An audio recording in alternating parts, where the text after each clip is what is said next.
want to show you something. If you're ever removing anything with your exhaust or anything that has a gasket, that is, when you remove the gasket, and if you notice that it's still part of it looks like it's still on whatever you removed it off of or partially baked on, normally you would use a razor, or this is the safest thing, especially when you're dealing with metal to metal, so you don't unevenly accidentally shave it down and have like a gap where you get an exhaust leak. So you use a plastic razor or a plastic scraper, right? And there's something called gasket remover, which I've never gone far as this, and what I'm about to show you now, how to, if this doesn't really get it done, like I'm going to show you what I'm doing. Okay, so this is the elbow behind the turbo. It has the NOx oxide sensor. So basically, this is where the gasket, the old gasket, goes around here, and it seals to the turbo. But if you can see, it's baked on. So I've been trying to scrape it, right? And I got some of it off by scraping it, but as you can see, this is not really doing a good job, right? So I started using a grinder, and look what the grinder does. So I'm going to take my time, and I'm going to use a grinder with a wire brush. Some people get a wire, you can buy a wire brush. It's like a big, large, giant toothbrush, and you would scrape it, but it would still take more time, more effort. Or you can use a grinder.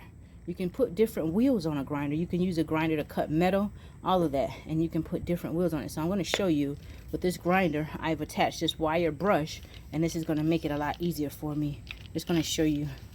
I'm doing one hand, so it's not going to, it's going to be a little difficult, but I'm just going to show you how it would work faster than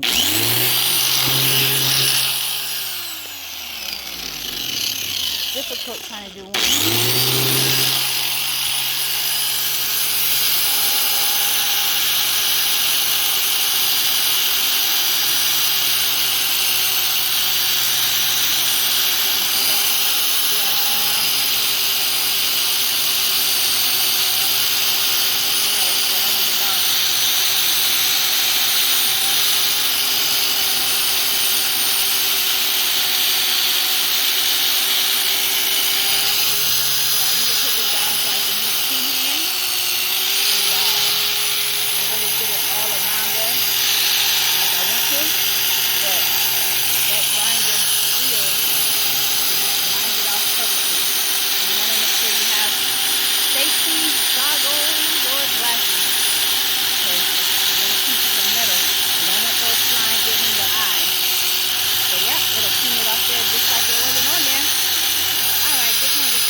Told you the old gasket is off, and I can put the new gasket on. It's smooth, baby. It's smooth.